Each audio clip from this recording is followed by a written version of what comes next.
Alhamdulillah, para jemaah yang dirahmati Allah. Pada pertemuan kita yang lalu telah kita kupaskan bersama beberapa perkara-perkara yang berhubung kait dengan pembayaran zakat dan siapakah yang diwajibkan membayar zakat. Dan kita telah bincangkan bersama juga di mana kita hendaklah menjatuhkan niat kita ketika kita membayar zakat, dan di dalam bab niat juga telah kita kupaskan bersama niat itu adalah di dalam hati dan tiada kena-mengena dengan ungkapan atau ucapan. Seseorang yang memberi zakat kepada seseorang yang lain juga tidak diperlukan untuk mengkhabarkan orang tersebut bahawasanya itu adalah zakat yang dikeluarkan dan sebagainya. Baik, para jemaah yang dirahmati Allah, pada hari ini kita akan meneruskan pengajian kita di mana persoalannya adalah boleh tak seseorang itu menunda-nundakan bayaran zakat. Kadang-kala seseorang itu telah sampai nisab dan haulnya, tetapi dia tidak mahu membayar zakat sekarang kerana sekarang bulan Rajab. Dia nak tunggu bulan Ramadan. Kerana pahala pada bulan Ramadan berlipat kali ganda. Boleh tak zakat yang telah wajib pada bulan Rajab ditundakan pada bulan Ramadan? Sebagai contoh. Atau seseorang itu telah diwajibkan bayar zakat, tetapi zakatnya agak lumayan. Dia nak beri sebahagian kepada muiz, sebahagian kepada pergas, sebahagian kepada pertubuhan-pertubuhan yang lain. Dan ketika dia nak agihkan, ada penundaan, delay. Boleh ke tidak? Atau katakan seseorang itu ingin mengagihkan zakatnya sendiri. Dia tak nak berikan kepada mana-mana persatuan. Dan ketika dia mengagihkan, dia ada menjaga beberapa orang-orang miskin. Seperti mana yang telah kita katakan pada pertemuan yang lalu juga. Dia tak nak kasih selepuk, tetapi dia buat financial planning untuk orang-orang yang dia nak berikan zakat. Seperti mana kita maklumi, masyarakat kita, masyarakat Melayu kita, lil asaf, sangat mendukacitakan, ramai di antara kita tidak bijak dalam masalah financial planning. Maka memandangkan dia nak berikan zakat, dia tak kasih selepuk, tetapi dia berikan dalam masa 12 bulan. Setiap bulan dia kasih 200, 12 bulan 2,400. Sepanjang bulan orang tu ada duit. Kalau dia kasih 2,400, satu bulan habis. Ini contoh. Boleh ke tidak? Ini perbincangan-perbincangan kita yang akan kita kupaskan hari ini insya-Allah. Kita menyambung perbincangan daripada kitab Fiqh Sunnah tulisan Al-Imam Said Sabiq rahimahumullah di muka surat 270. Membayar zakat pada saat diwajibkan. Secara umum para jemaah yang dirahmati Allah, apabila seseorang itu telah wajib zakat ke atas dirinya, wajib dia bayar secepat mungkin.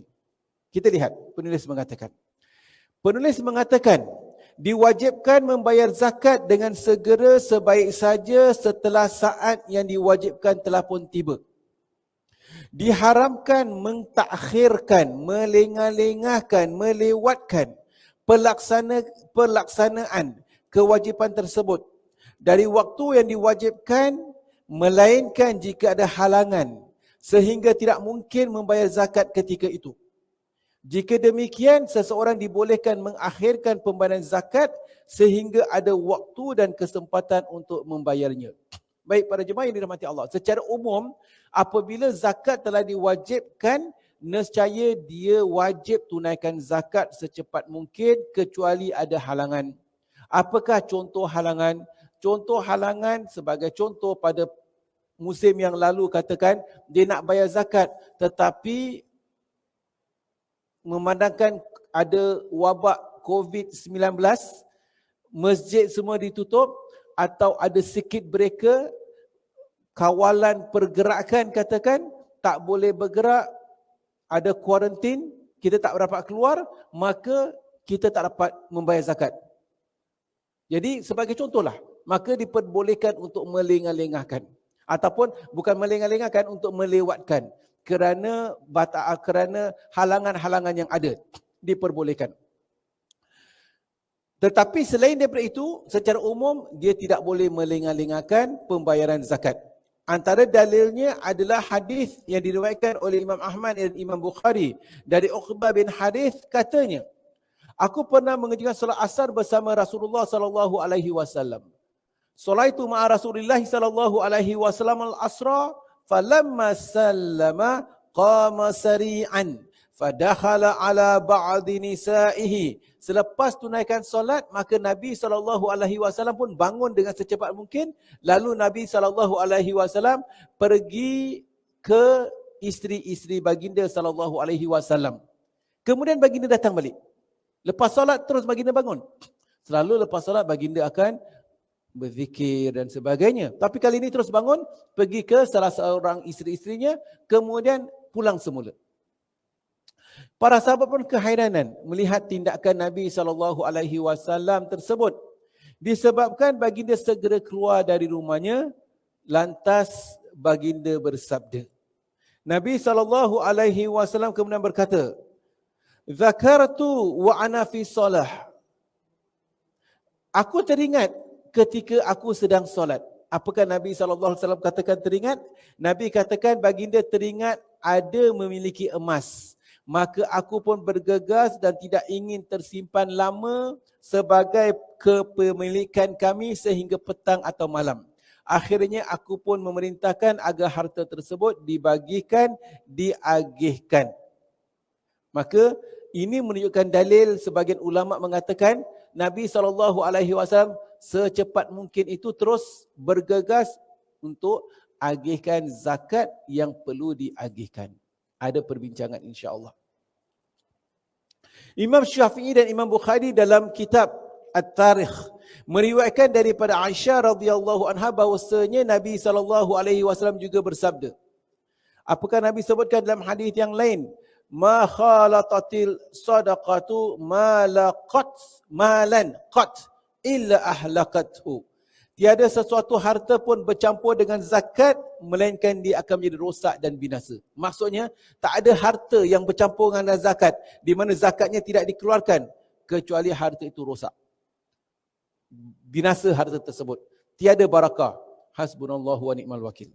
Dalam hadis yang lain, Nabi SAW bersabda yang bermaksud, mungkin ada hartamu yang wajib dikeluarkan zakatnya, tetapi kamu tidak mengeluarkan.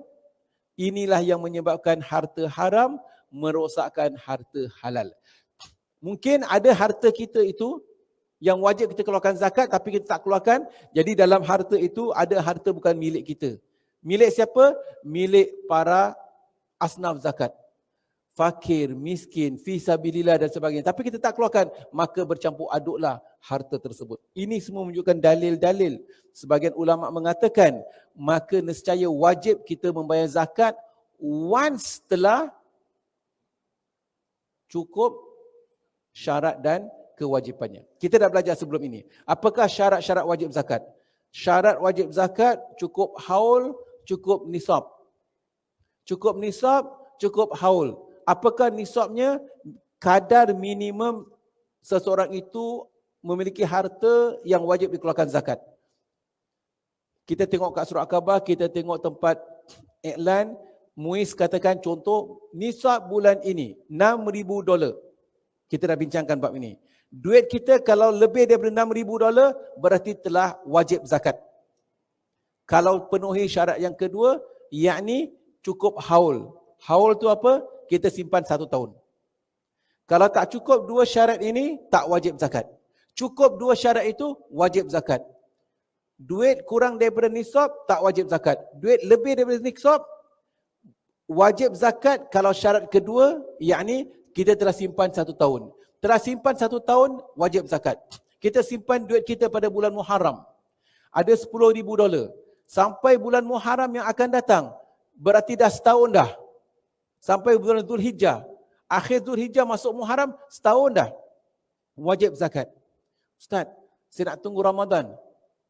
Tunaikan sekarang dan tunaikan Ramadan, tunaikan sekarang lebih afdal.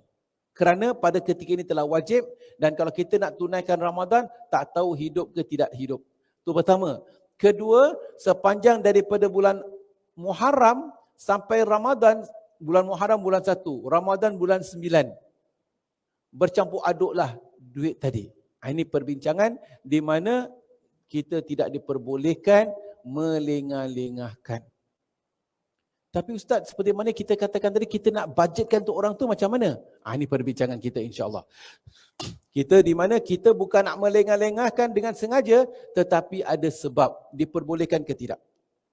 Baik. Perbincangan seterusnya, bertolak daripada perbincangan itu, nescaya hukum menyegerakan pembayaran zakat. Penulis mengatakan di muka surat 271, dibolehkan menyegerakan pembayaran zakat sebelum cukup masa setahun. Bahkan boleh mendahulukan pembayaran zakat tersebut terlebih dahulu. Baik. Tadi kita katakan bahawasanya once dah wajib zakat, kita wajib tunaikan zakat. Katakan kita cukup haul pada bulan Muharram atau Zulhijjah. Ramadan bulan 9. Kalau kita nak tundakan bulan Ramadan, tak boleh kita katakan. Jadi apa yang boleh kita lakukan adalah, Ustaz, Ramadan bulan 9, bulan 10 Syawal, bulan 11 Zulkaidah, bulan 12 Zulhijjah, lepas tu Muharram, bulan 1. Jadi kalau wajib pada bulan Muharram tadi, tetapi saya tak nak tunggu Muharram, Ramadan saya dah keluarkan. Kita keluarkan in advance. Diperbolehkan ke tidak? Diperbolehkan. Diperbolehkan kita keluarkan in advance, tetapi tak diperbolehkan kita menunda-nundakan. Seperti mana yang telah kita kupaskan tadi, dalam bab tidak boleh menundakan, bagaimana Ustaz, kalau sekiranya kita nak buat sesuatu, nak menjaga harta supaya kita dapat agihkan. Seperti mana yang kita sebutkan dalam bab J tadi. Di sini kita lihat, ada amaran di mana kita tidak boleh mencampur adukkan. Di mana harta zakat itu bukan milik kita. Itu milik asnaf zakat. Kalau kita campur adukkan dengan harta kita, nescaya dia tu bercelaru. Apa yang harus kita lakukan? Kalau di sana ada sebab, seperti mana yang telah kita sebutkan tadi, di mana bukan kita nak menundakan, tetapi kita nak membantu supaya lebih ramai orang dapat menerima zakat kita. Maka kita menundakan bukan dengan sengaja menundakan, tetapi untuk lebih wealth management, untuk penerima zakat. Apa yang boleh kita lakukan? Yang pertama sekali adalah penting untuk kita ada bookkeeping. Katakan kita ada satu bank account. Dalam bank account kita tadi ada $100,000. Contoh, $100,000. Saya ambil $100,000 supaya mudah kira. $100,000. Kalau $100,000 berapa kita kena bayar zakat? 2.5%. $2,500. Dalam bank kita ada $100,000, hakikatnya 2,500 perlu bayar zakat, kita tinggal 97,500. 97,500. Tapi kita tak keluarkan, semua bercelaru. Nescaya 97,500 tadi boleh kurang barakahnya kerana dirosakkan dengan zakat yang ada di dalamnya yang bukan milik kita, yang kita tak keluarkan. Apa yang boleh kita lakukan? Katakan, ni lagi 2,500 ni Ustaz, bukan saya tak nak keluarkan. Saya nak kasih orang ni setiap bulan $200, seperti mana kita katakan tadi. 1 tahun 2,400, just nice. Setiap bulan 200. Jadi apa yang boleh kita lakukan? Contoh pertama, kita ada record book. Walaupun duit ada kat dalam sini, kita niatkan untuk orang tersebut. Kita tandakan, Januari aku kasih 200, dah tolak daripada sini. Februari kasih 200, dah tolak daripada sini. Ini satu cara. Cara yang lebih baik adalah 2,500 tadi kita wajib keluarkan zakat. Contohlah bulan 1. Nak kira Januari ke nak kira Muharram, diperbolehkan. Kita keluarkan zakat. 2,500 kita keluarkan, letak tempat beg atau buka satu lagi akaun yang lain. Akaun yang lain kita tahu duit itu bukan duit kita. Kalau dalam akaun kita, kita nak kena kira lah. Kena kira ini bukan duit kita. Kitanya duit 97,500. 2,500 bukan duit kita. Tahun berikut nak kena kira-kira. Terpulang apa yang boleh kita lakukan. Untuk mudah, kita keluarkan 2,500, letak tepi.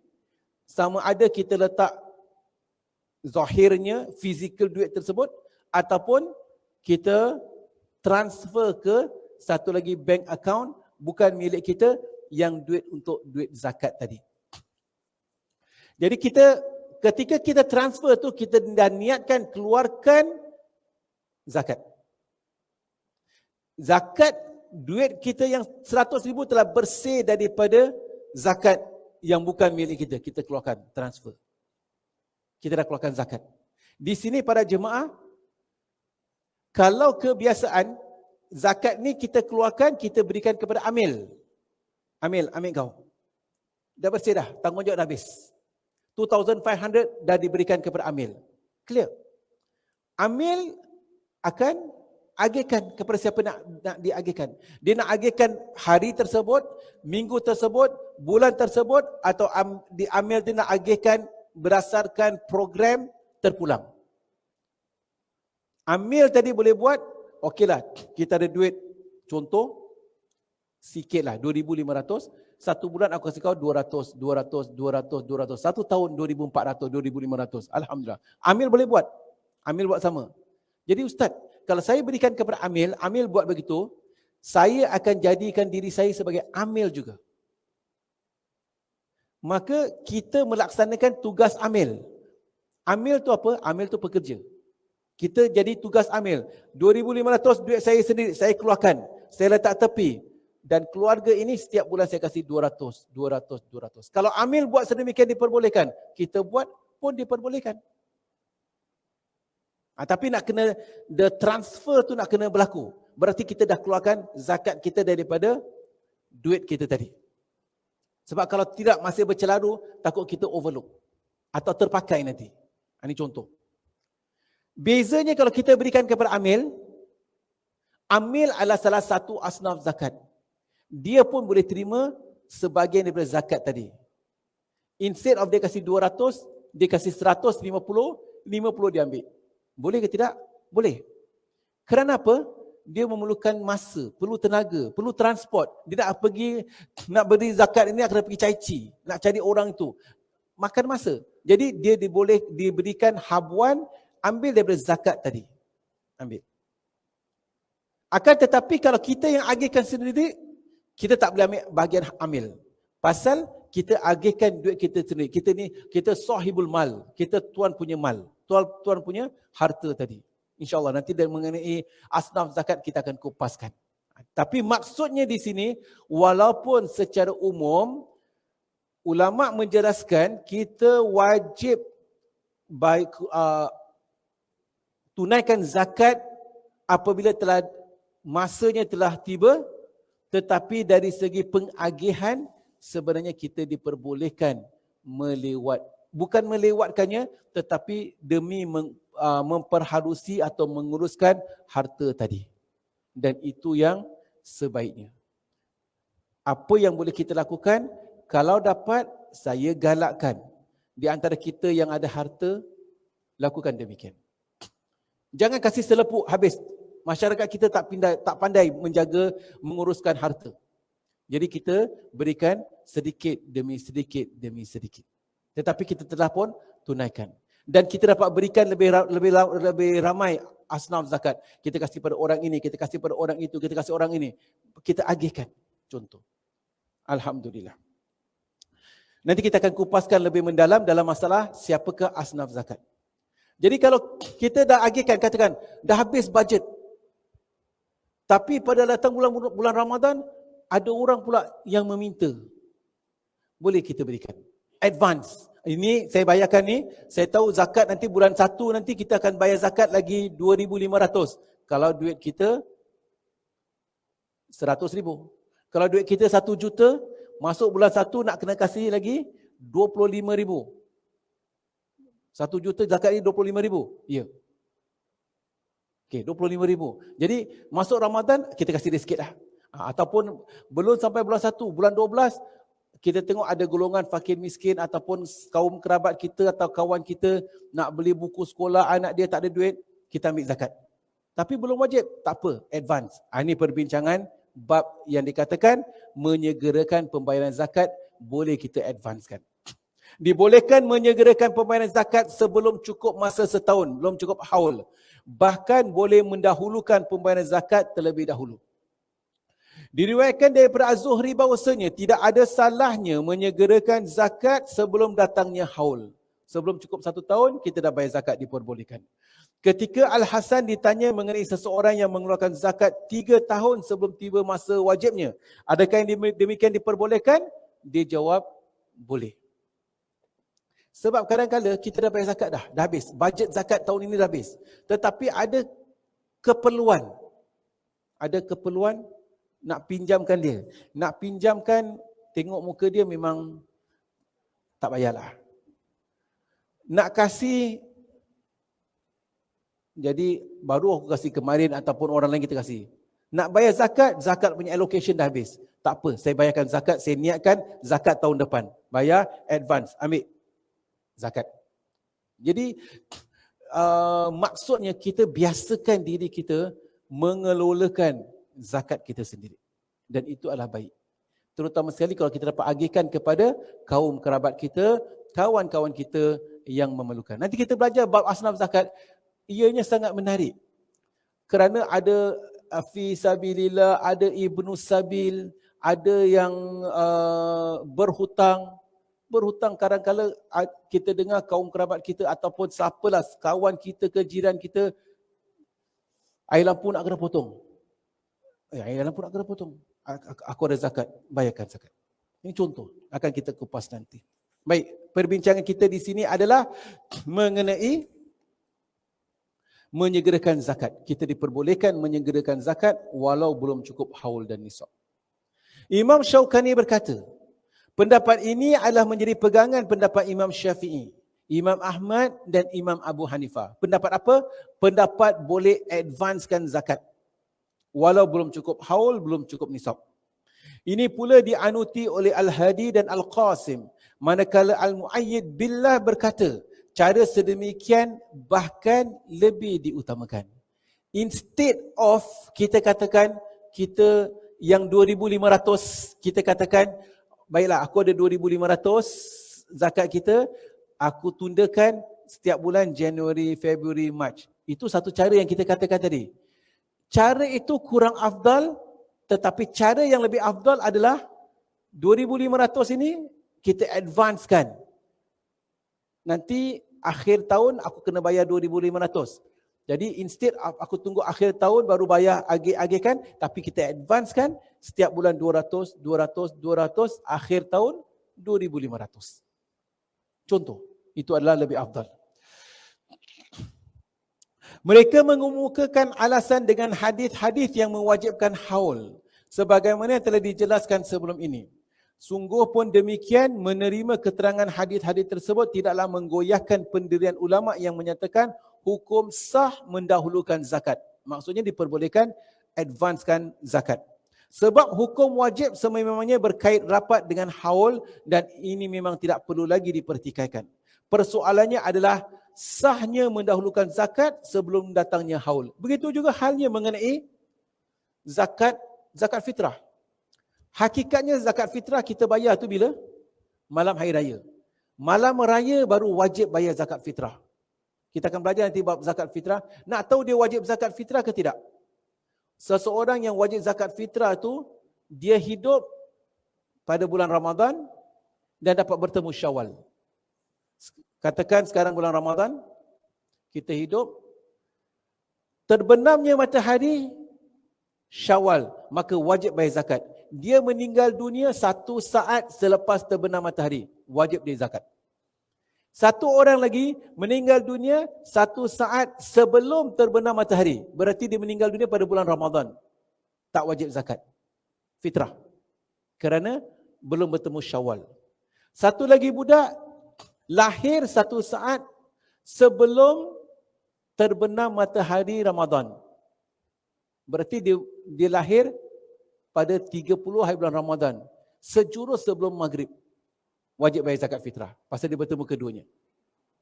Dia meninggal dunia 1 saat selepas terbenam matahari, wajib zakat. Jadi pentingnya seorang itu fitrah, dia hidup, dia bertemu Ramadan dan Syawal. Senang cerita. Jadi wajibnya bila? Wajibnya bayar fitrah tu apabila terbenamnya matahari. Tetapi ulama berpendapat kita boleh bayar advance. 10 hari sebelum Syawal, bayarkan awal, diperbolehkan. Tapi jangan terlalu awal lah. Jadi ini menunjukkan dalil bahawasanya diperbolehkan kita mendahulukan zakat terlebih dahulu sebelum cukup nisab dan haul mengenai zakat harta. Imam Ibn Rushdi berkata, penyebab perselisihan pendapat mengenai diperbolehkan atau tidak advancekan bayar zakat harta muncul daripada sebuah pertanyaan. Adakah zakat dianggap sebagai satu ibadah atau sebagai hak yang mesti dibayar kepada orang miskin? Ulama menganggapnya sebagai ibadah dan sama dengan solat. Tentunya tidak dibolehkan mengeluarkan zakat sebelum waktunya. Baik. Kenapa kita bincangkan mengenai boleh ke tidak bayar zakat advance? Jadi ulama ni berbeza pendapat. Ada sebagian ulama katakan tak boleh advance. Kenapa? Dia katakan zakat ini macam solat. Solat hanya wajib zuhur, solat zuhur apabila telah masuk waktu zuhur. Sebelum masuk waktu zuhur, takkan nak tunai solat zuhur.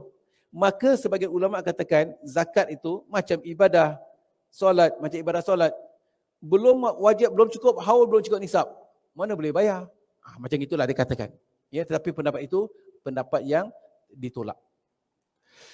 Ulama yang menganggapnya sebagai ibadah sama dengan solat tentunya tidak membolehkan mengeluarkan zakat sebelum waktunya. Manakala ulama yang menyamakan dengan hak yang wajib ditetapkan waktunya membolehkan mengeluarkan zakat sebelum waktunya atas dasar kerelaan hati. Imam Syafi'i mengemukakan dalil untuk memperkuatkan pendapatnya dibolehkan mengeluarkan zakat lebih awal berdasarkan hadis Ali radhiyallahu anhu anna Nabiy sallallahu alaihi wasallam anna Nabiy sallallahu alaihi wasallam istaslafa sadaqatal Abbas qabla mahillaha. Nabi sallallahu alaihi wasallam meminta zakat Abbas sebelum tiba waktunya, ya.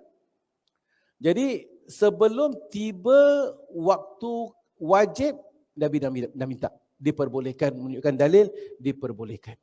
Alhamdulillah. Ada persoalan di sini mengenai melewatkan atau mengawalkan zakat?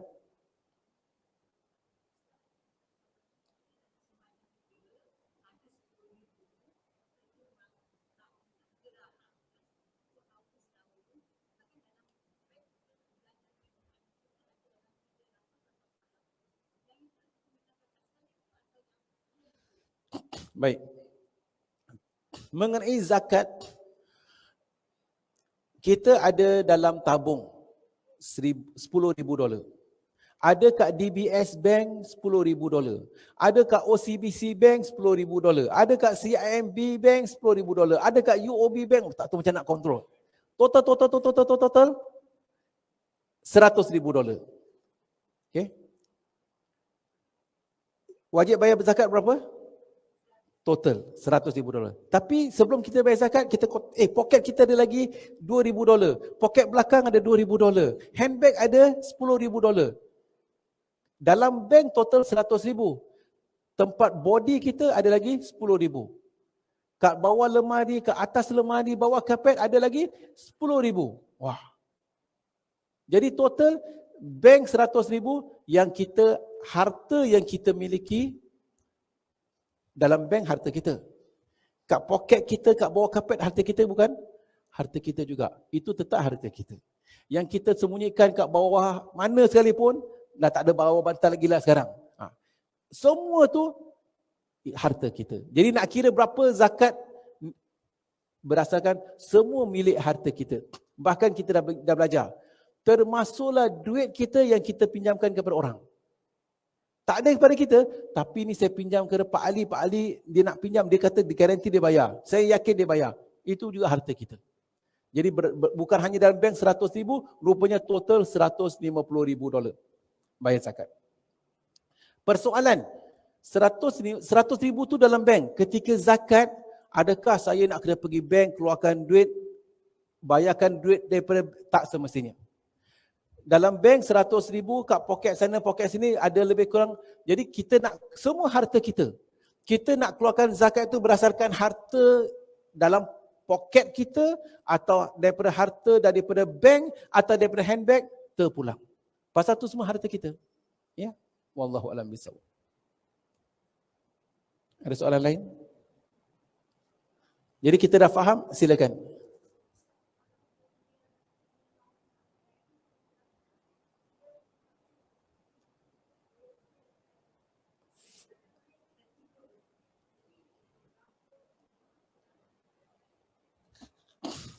Saya ada duit dalam bank.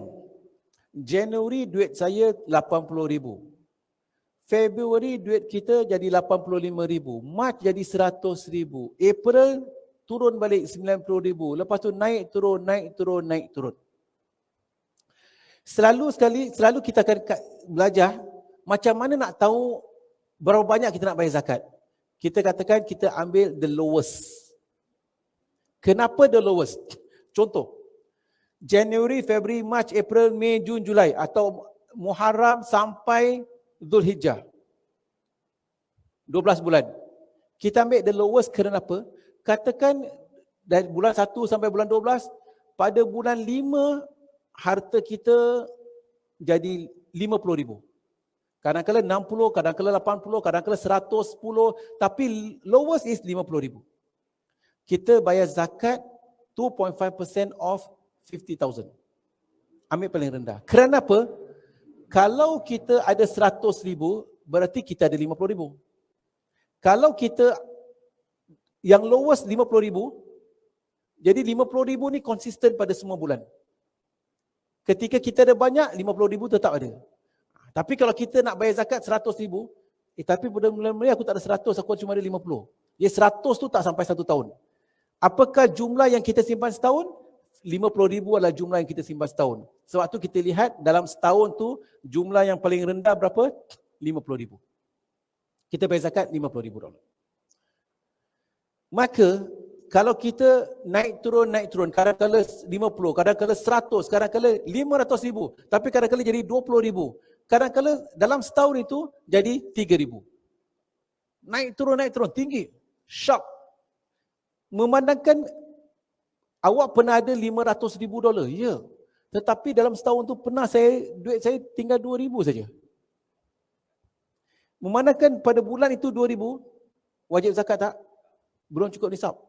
Maka tak wajib zakat. 500,000 yang awak ada 3 bulan. Ini kalau simpan setahun, wajib zakat. Tapi pada bulan 8, drop. Tinggal $2,000.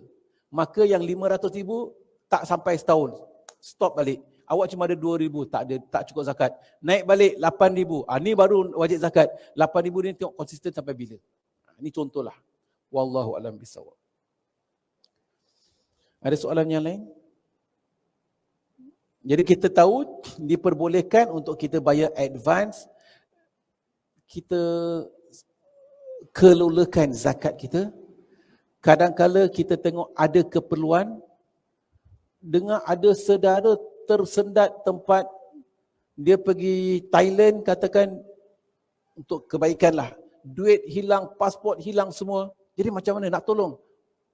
Gunakan bajet zakat. Ibnu Sabil.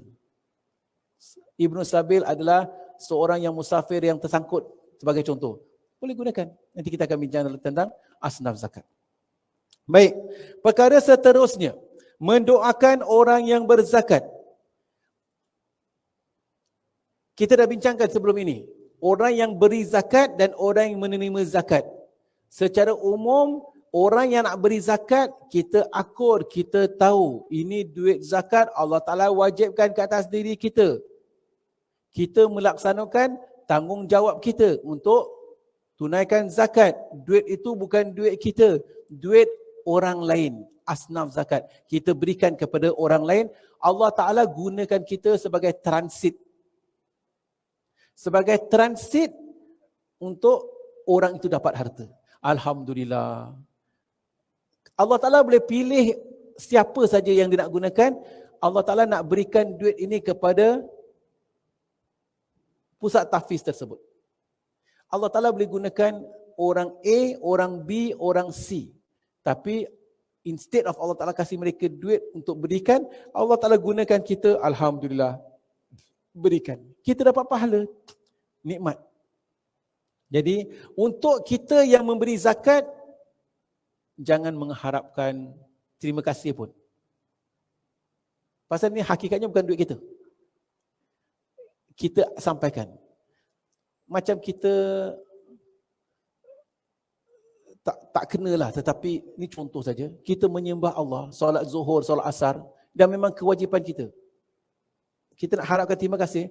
Allah Ta'ala nak beri balasan ke, tak nak beri balasan ke, nak beri kekayaan ke, itu bukan urusan kita. Tanggungjawab kita sebagai seorang hamba, mengabdikan diri pada Allah. Sembah. Ni duit ni bukan duit kita. Bukan duit kita, kita cuma sampaikan. Tetapi orang yang menerima, digalakkan berterima kasih. Terima kasih. Bahkan digalakkan mendoakan orang yang memberikan dia zakat. Mendoakan orang yang berzakat. Disunatkan mendoakan seseorang yang berzakat ketika menerima zakat daripadanya. Hal ini berdasarkan firman Allah Subhanahu wa taala, di mana Allah Taala berfirman, "Khudh min amwalihim shadaqatan tutahhiruhum wa tuzakkihim biha wa shalli." Ambillah zakat dari harta-harta mereka yang akan membersihkan dan menyucikan mereka, dan berdoalah untuk mereka. Kerana doamu itu akan mententeramkan mereka. Jadi ini antara dalil di mana dalam sesebuah masyarakat, sesebuah negara, ketua negara itu diarahkan oleh Allah. Khudh min amwalihim, ambillah daripada harta-harta mereka. Maka diwajibkan kita beri zakat. Sebelum kita dipaksa. Kalau orang yang tak nak bayar zakat, bahkan boleh paksa. Ini dia suruh ambillah daripada harta-harta orang-orang yang kaya. Tetapi doakan mereka. Kerana orang kaya ni bukan semua tawaduk. Ada orang kaya akur. Ini adalah harta milik Allah.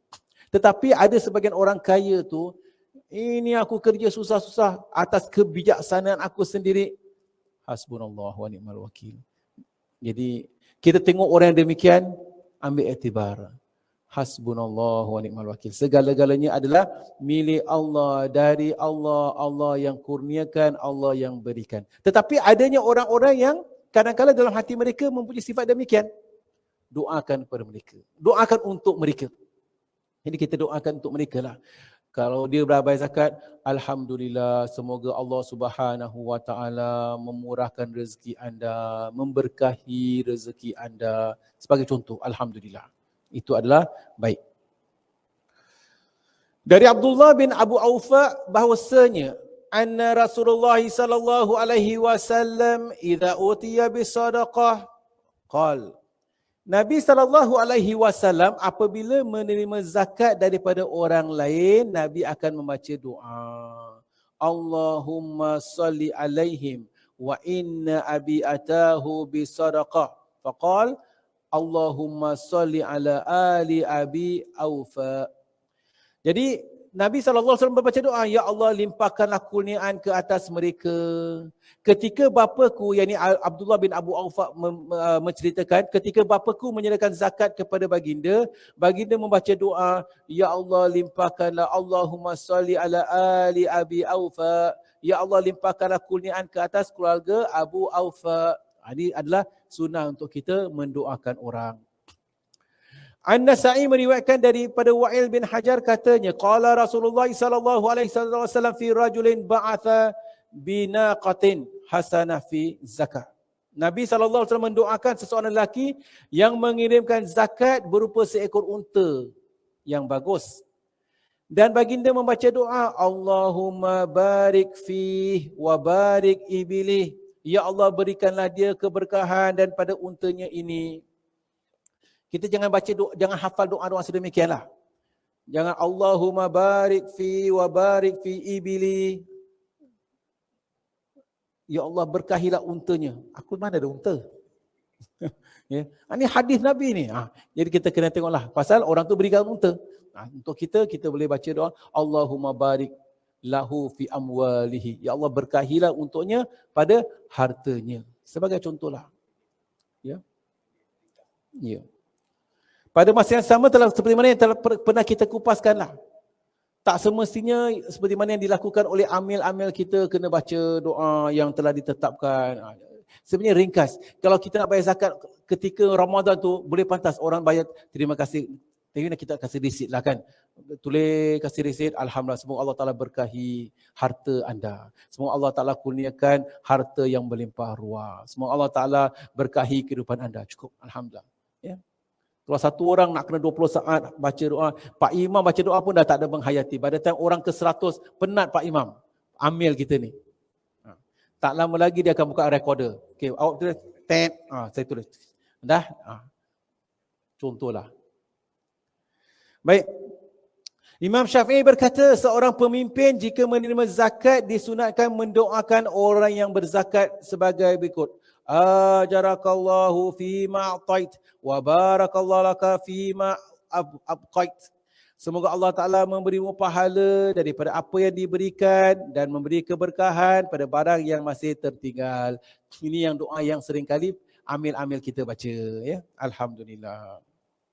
Jadi maksudnya para jemaah yang dirahmati Allah, demikianlah halnya perkara-perkara yang berhubung kait dengan zakat dan seseorang kita yang memiliki harta seperti mana saya katakan, ingat dalam harta kita itu ada milik orang lain. Allah Ta'ala beri kita kemuliaan untuk kita agihkan harta itu kepada asnaf-asnaf zakat, orang-orang yang berhak. Kita kalau tak nak terima kemuliaan tersebut, beritahu Allah jangan kasih pada kita, Allah Ta'ala akan kasihkan kepada orang lain, harta dia lebih supaya dia pula bayar zakat. Tapi kadang-kadang kita tak lihat perkara ini. Dan kita ni manusia kadang-kadang lalai. Semoga Allah Ta'ala ampunkan diri kita atas kelalaian kita, atas kealpaan kita. Semoga Allah Ta'ala beri kita taufik dan hidayah supaya hapuskan sifat kikir atau mungkin kita rasa 2.5% tu besar tau. Ialah Allah Ta'ala kasih kita 97.5%. Lagi besar. Ya. Semoga Allah Ta'ala beri kita taufik dan hidayah insyaAllah. Baik. Perkara seterusnya. Apakah jenis-jenis harta yang wajib dikeluarkan zakat? Ustaz, sekarang saya ada duit. Duit wajib zakat tak? Saya ada emas. Emas ada intan, ada cincin, ada anting-anting, ada gold bar. Ada pula saya ada ruby, ada sapphire. Sekarang saya ada duit, ada digital digital coin, digital money pula. Apa nama dia? Bitcoin. Kena bayar zakat ke tidak? Pada masa yang sama saya ada share. Kena bayar zakat tak? Saya beli share tempat syarikat itu, syarikat ini. Kadang-kadang untung, kadang-kadang tak untung. Tapi sebelum tu nanti beli share tu boleh ke tidak? Kita akan bincangkan. Bitcoin ni boleh ke tidak? Contoh. Saya ada duit, kredit dan sebagainya. Binatang ternakan. Binatang ternakan kena bayar zakat. Kambing, unta. Saya ada ayam, kena bayar zakat tak? Saya ada kucing kat rumah, kena bayar zakat tak? Ini semua akan kita kupaskan. Jenis-jenis harta yang wajib dikeluarkan zakat. Bukan hanya demikian. Kalau kat Malaysia, wang bulanan, gaji bulanan kena bayar zakat. Kat Singapura tak? Gaji bulanan kena bayar zakat tak? Akan kita bincangkan nanti insyaAllah. Secara umum, para jemaah yang dirahmati Allah, di muka surat 274, tajuk berikutnya, jenis-jenis harta yang wajib dikeluarkan zakatnya. Islam mewajibkan zakat pada emas, perak, hasil tanaman, buah-buahan, barang-barang perniagaan, binatang ternakan, harta galian dan rikaz. Apa ni? Ini semua benda-benda harta-harta yang kena bayar zakat. Apa tu rikas Ustaz? Apa tu harta galian Ustaz? Apa jenis binatang ternakan? Akan kita kupaskan nanti insyaAllah. Ada sebagian orang, tugas dia menyelam dalam laut. Selam. Kemudian jumpa treasure. Boleh ambil tak? Kat laut tu siapa punya?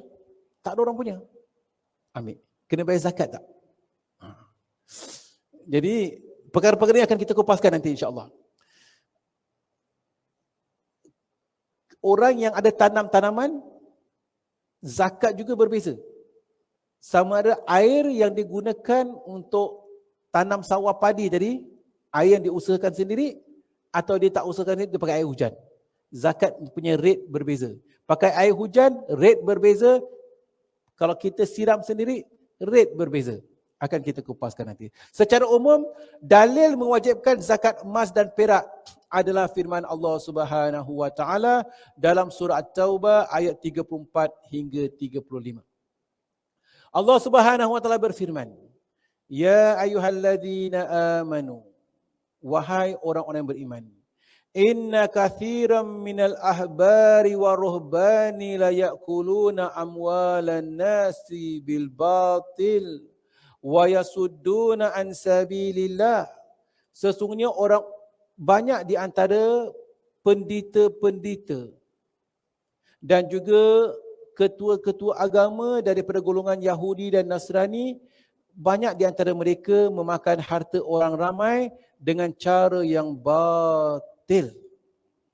Wa yasudduna an sabilillah, dan mereka menghalangi manusia daripada jalan fi sabilillah.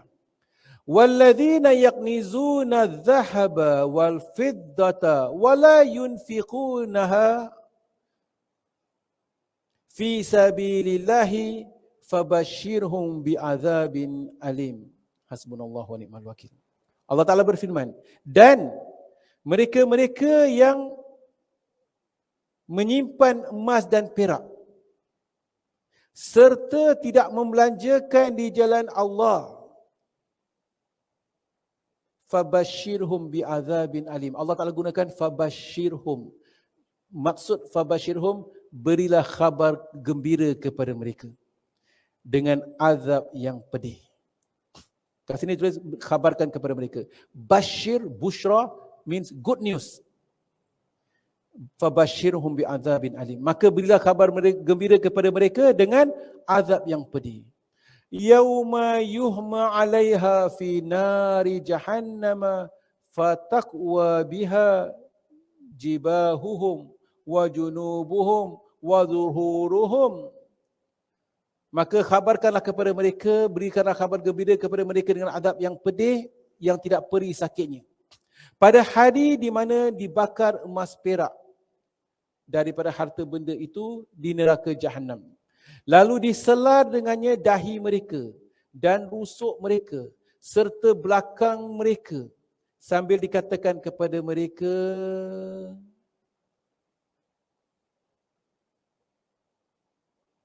hadza ma kanaztum li anfusikum fadhuku ma kuntum taknizun. Inilah apa yang telah kamu simpan untuk diri kamu sendiri, iaitu rasakanlah azab daripada apa yang kamu simpan. Bahasa Melayunya kalau kita bacalah. Tapi kalau kita faham bahasa Arab, Allah Ta'ala memilih bahasa subhanallah. Fabashirhum, berilah azab, berilah khabar gembira dengan azab yang pedih. Dikatakan, hadza ma kanaztum li anfusikum. Ini yang, nak terjemahkan dia, ini yang awak sorokkan. Ini yang anda sorokkan untuk diri-diri kalian. Yang kita sembunyikan, yang kita sorokkan, yang kita kumpulkan. Fadhuku, maka sekarang ini rasakanlah ma kuntum taknizun, apa yang kalian sorokkan dahulu. Hasbunallahu wa ni'mal wakil. Surat Taubah ayat 34-35. Daripada sini menunjukkan dalil bahawasanya Allah Subhanahu wa taala menyebutkan bahawasanya, kita baca ayat tadi, wahai orang-orang yang beriman, Sesungguhnya ramai di antara pendeta-pendeta dan ahli-ahli agama Yahudi dan Nasrani, mereka makan harta orang ramai dengan cara yang batil. Dan mereka menghalangi manusia daripada jalan fi sabilillah. Dan orang-orang yang menyimpan emas dan perak, itu satu golongan. Sekarang yang perkara kedua yang Allah Taala nak sebutkan di sini, ini perbincangan zakat kita. Walladzina yaknizuna adh-dhahaba wal fiddah, dan mereka yang menyorokkan, yang menyorokkan dhahaba wal fiddah, emas dan perak, wala yunfikunaha fi sabilillah, dan mereka tidak membelanjakannya di jalan Allah, fabashirhum bi'adzabin alim, maka berilah khabar gembira kepada mereka dengan azab yang pedih. Hasbunallahu wa ni'mal wakil. Maka menunjukkan wajib bagi mereka-mereka yang ada emas dan perak untuk membayar, menyumbangkan fi sabilillah dengan bayaran zakat.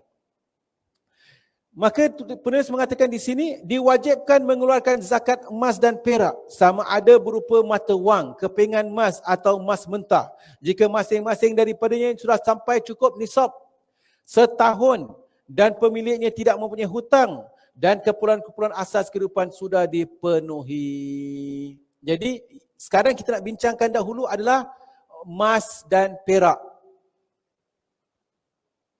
Berapakah nisab emas dan jumlah yang wajib dikeluarkan? Berapakah nisab?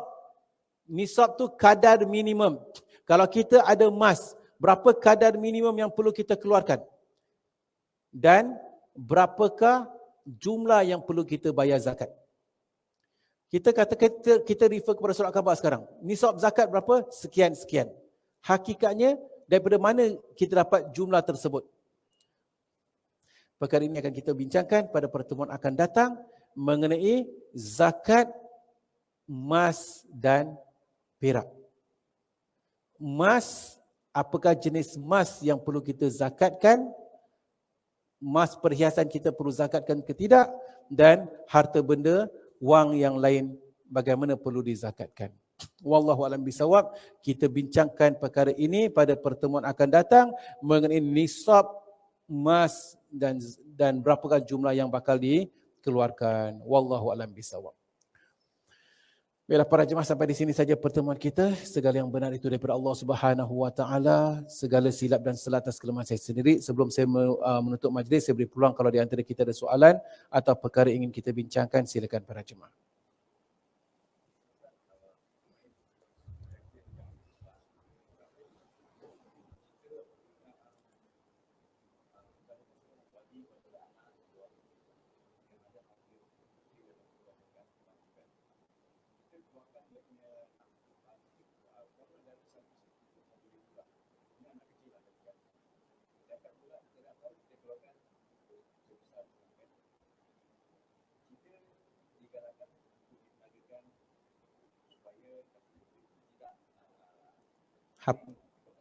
Betul.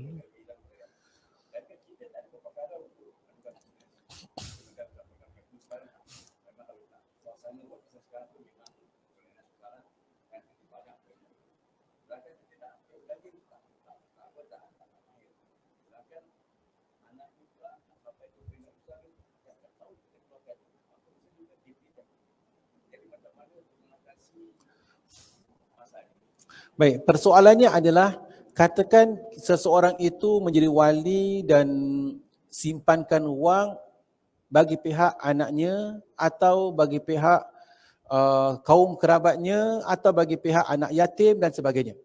Kita dah belajar perkara ini.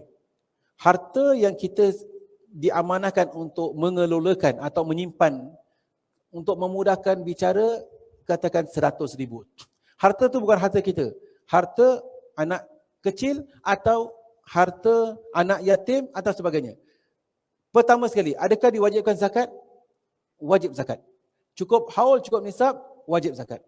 Masalahnya adalah kalau harta itu katakan 100,000, 1 tahun kena bayar 2,500. Harta itu baik-baik 100,000 jadi 97,500. Tahun berikutnya kena bayar lagi 2,500 plus minus lah. Pasal dah tak sampai cukup 100,000 kan. Tapi untuk memudahkan bicara 2,500. Baik-baik 97,500 jadi 95,000. Setahun bayar 2,500. 10 tahun 25,000 plus minus. Lepas 10 tahun baik-baik 100,000 dah jadi 75,000. Jadi kalau 20 tahun jadi tak sampai 50,000 lah. Pasal berkurang dikatakan 60,000. $40,000 gone pasal bayar zakat. Maka dari itu digalakkan seperti mana telah kita bincangkan sebelum ini untuk harta itu diperniagakan. Betul. Sebab untuk elakkan harta itu hanya hapus dimakan zakat. Masalahnya pula kita tak bijak dalam perniagaan. Kalau kita tak bijak dalam perniagaan, kita pun tidak boleh memperniagakan harta itu kerana kita bukan mahir. Tak ada kemahiran. Maka atas dasar demikian kita kena berikan kepada seseorang yang mahir untuk mengelolakan harta tersebut. Sama ada kita bagi share ke, sama ada apa pun caralah. Kerana untuk menyelamatkan harta itu 10 tahun, budak tu sekarang 1 tahun. Ada $100,000, bapanya meninggal dunia, katakan. Pada time dia 10 tahun, 25,000 gone. Inflation lagi. Maka di sini memang digalakkan untuk diperniagakan atau diusahakan. Caranya itu melihat kepada keadaan, melihat kepada konteks, melihat kepada kebijaksanaan. Sama ada dia kalau tahu memperniagakan atau dia serahkan kepada orang lain atau dilakukan sesuatu supaya selamatkan harta tersebut daripada hanya dimakan zakat. Saya amanah simpan, saya tak pegang walau 1 sen. Tapi awak tak pegang walau 1 sen, baik-baik 100,000 jadi 75,000, 25,000 gone. Jadi kita amanah tu penting. Amanah tu bukan tak setakat tak pegang, tapi menunaikan hak apa yang sewajarnya. Ya, jadi memang mungkin very challenging lah bagi seseorang yang tak mahir. Maka kena lihat pada keadaan dan sebagainya. Wallahu a'lam bishawab.